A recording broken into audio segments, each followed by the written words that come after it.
Hey folks, David Stewart here. Hope you guys are having a fantastic day. Let's talk about self-driving cars from a science fiction writer's perspective. See that book right there? You can get that for free by joining my mailing list, dvspress.com/list. Here's another science fiction book. I have others that you can get on my Patreon or get on Amazon, so do check these out.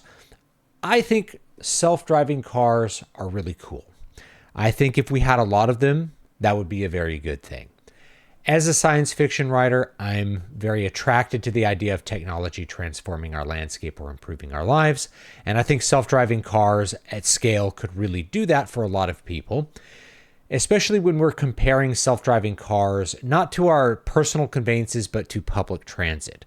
But as a science fiction writer, as a person with an imagination, I can also imagine a lot of the dystopian possibilities that would come with large-scale adoption of self-driving cars. So I'll get to some of those too.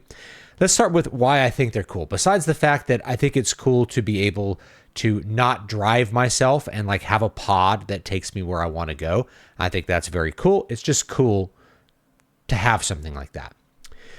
But if we think about our personal conveyances, our cars, I have a car and it's sitting in the driveway and it's just waiting for me to go. It's waiting for me to drive it somewhere that I want to go. And that's amazing. That is an amazing piece of technology that improves my life in all kinds of ways that are really hard to qualify, really hard to talk about because it's so ingrained in our culture and our lives, the ability to just be mobile, to go very fast between two different points that are very far away whenever we want to. That's the freedom of the automobile, especially here in the United States. We have a big car culture, and it goes along with freedom. Our ability to go where we want, when we want, that is the freedom of the automobile. Now, not everyone can afford an automobile. Not everyone can afford to just buy a car and let it sit waiting for them to drive it. They have to use public transportation or find other ways of getting around. That, I think, is where the self-driving car has a potential to really improve the lives. Again, technology tends to improve the lives of the common man more than it does the rich man. The rich man, before the automobile was invented, had coach drivers to take him places and could afford to ride on whatever trains to go wherever he wanted to go. You know, it was the ability of the common man to be able to buy a Model T that really started to transform the American landscape. And so you can have this too. Cars have gotten more expensive, especially since Cash for Clunkers took a lot of older cars off the road and kind of cut that lower rung out of the ladder for people that are just starting out, young people that are wanting to buy a cheap car just to get to work. That is a more expensive thing to do now than it used to be in the past. So cars have gotten more expensive. A solution is actually a self-driving car because it can be a Robo cab, right? It can be a Johnny cab. It can be a Tesla that just waits for you to need a car to drive you somewhere, and you press a button on your app and it rolls up. It's waiting for you in a different kind of way. It's waiting for someone to need to go somewhere, and it pulls up, you get in the car, you tell it where it needs to go, and it takes you there. So that will alleviate the problem of public transit. Why is public transit a problem? If you've ever ridden public transit, you know why it's a problem, but I'll go ahead and, I guess, make these points because here I am talking into a camera. So the first reason public transport sucks is that it's very, very slow. It takes a long time to go from point A to point B because you have to do all of these stops along the way. You get on the train goes, it stops, it goes, it stops, it goes, it stops. You're not just going directly to where you need to go. Even a train that's very fast will usually have lots of stops along the way. Another reason is that public transport doesn't run 24/7 in most places. So if you need to go somewhere in the middle of the night, you're kind of out of luck for using public transport. Maybe you can get an Uber or a cab or something like that, but you're not going to be able to wait for the bus to take you somewhere because the trains and the buses only run so long. The other reason is that trains and buses don't go from point A to point B. You have to get yourself to a train stop, wait for the train. The train has a schedule. Maybe it's on that schedule. Maybe it's behind schedule. You don't quite have any control over that. Not like having your own car where you have control over it starts up and it goes. You have to wait for it to go. You have to get on it. You have to wait for it to go to point B. Then you have to walk from point B over to where you actually want to go. So there's a lot of time that's lost whenever you're using public transport. But if you imagine if somebody could, for a reasonable fare, have a robo cab come pick them up and take them directly to where they need to go, that would be really great.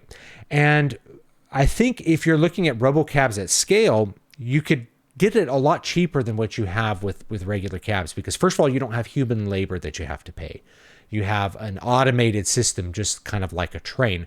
Your train has like one conductor or maybe, a couple staff that conveys hundreds of people.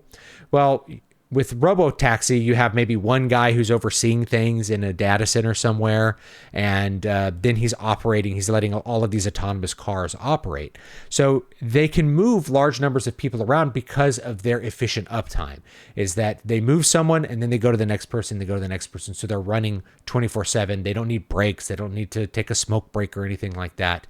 And the people that are getting on a Robo-Taxi have this huge advantage that most people will not talk about when it comes to public transport. But this is the big reason why I personally do not want to take my family on any kind of public train in any major city, is the other people that are on public transport, because you're automatically selecting for that lowest quintile of people in the urban environment. You're going to get criminals. You're going to get weirdos. The last time my wife took, I think it was, it's not exactly a train here, but got on the train. There was a guy who was like escaping from the hospital, got on the train and still had like an IV stuck in his arm and like pulled it out and bled everywhere on the train, and everyone was freaking out, right? And lots of people weren't freaking out because they deal with that every day. There's psychos on public transport every day. We have very, very graphic and famous murders of people who get on public transport with that lowest quintile of people, the dregs of society. So if you are able to use a robo-taxi for a reasonable amount compared to public transport, maybe even the same amount, maybe even cheaper because of the efficiency increase, then that helps you to avoid all the bad people that you would want. And so for people that are maybe in the lowest quintile but aren't, the dregs of society, they're trying to make their way, they're trying to be safe. That offers an ability to get to where you need to get faster. So you have more free time in the day to work or do whatever else you want, have more leisure, improve yourself, whatever you need to do. It gives you the ability to be safer in the urban environment, which is a huge boon to the people who are on the lower income side of things and happen to live in an urban environment. Those two things would be really huge if we were able to use auto-driving cars. Now, there's other benefits to auto-driving cars, especially compared to public transport, but even compared to our personal conveyances. So if you owned a car that could drive itself, that it's waiting for you and it will drive you, you get a huge boost in your uptime, your personal uptime. Because when you're driving a car, you got to focus on the road. You're doing a task, even if you're like listening to an audiobook or trying to multitask or something, or listening to some music. If the car's driving itself, you could read a book, you could play a game, you could work on the way to work. So that 1 hour commute from the suburbs into the city suddenly is not so bad, because that's a free hour that you have to do whatever you want to do with it. You can get your laptop out, you could do some work on the way to work, you could learn a language, you could do some studying, you could get some continuing education going. Whatever you need to do in order to get that going, that's an opportunity. That 1 hour commute becomes an opportunity for you to grow and to enjoy 2 hours to yourself, rather than this horrible burden like I have to commute for an hour, because the car is taking the focus part away, so your focus can be somewhere that you prefer it to be. Most people with a 1 hour commute, they don't prefer to have the commute. The commute is a trade-off. Now all of a sudden that trade-off is not so bad. Yeah, it'd be better to have the hour at home, but an hour of free time in the car where you really can do anything you want. You could play Skyrim on the way to work or something. That's pretty cool. That is a pretty cool thing. And that is maybe a benefit of taking a train, but not here in the United States. I wouldn't pull a Steam Deck out on a train in the United States unless I wanted to get it stolen or get stabbed or something, right?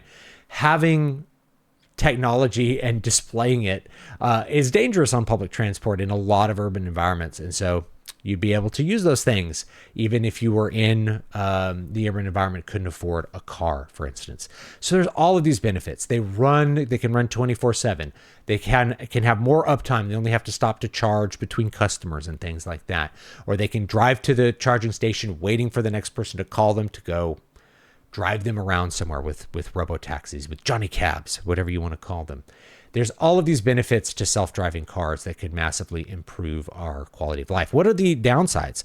What are the potential dystopian things that could happen? Well, there's a couple that I can think of. The first one is that when you don't have that personal conveyance anymore, when you don't actually own your car, you are still at the mercy of another person. Even if it's a very efficient way of waiting for something to pick you up, if they could pick you up even within 2 minutes or something like that, you're still at the mercy of the company that's running that Robo cab, that you're going to be allowed to use it, that the cab is going to run correctly, and you're vulnerable in a way because you don't own that car. So just as an example, why do we not want our refrigerator connected to the internet? Well, there's a potential there. What's the dystopian potential?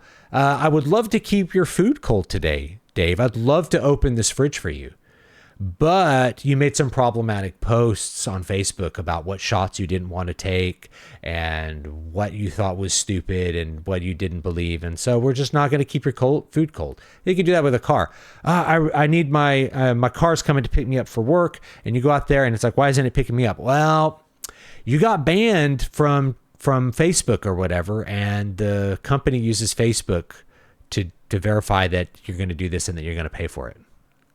So you don't get to use Johnny Cab anymore because you said something bad on Facebook or whatever it's going to be, right? So there's a potential for the government to put its fingers into what people can and can't say. We already have like no-fly lists that people end up on in the United States. You could have a no-drive list. Oh, sorry, Johnny Cab doesn't pick you up. Johnny Cab doesn't pick you up because you said something that was bad. You could also have the potential of being assassinated in one of these things. What? Yeah. Well, if the cars are not owned by you and they're controlled remotely, well, they could have an accident because you can't drive. You're not driving the car, right? The car's driving itself. So you get in the cab and it drives you off a cliff. Whoops.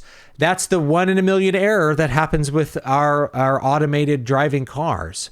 Isn't that a tragedy? And like, meanwhile, the feds are laughing because they assassinated you because you were stupid enough to get into a car that you didn't control and you didn't know anything about, right? So there's a potential that you could just get killed anytime that the government wants to kill you by getting into the auto cab. Or if you even owned the car yourself, it's still going to be communicating with some outside thing, right?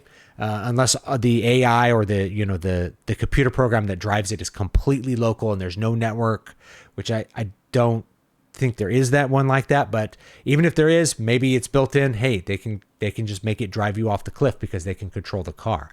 It's no longer about like cutting your brakes. They don't have to go cut your brakes anymore. They just tell the robot to drive you off the cliff, and there you go. That's the end of you.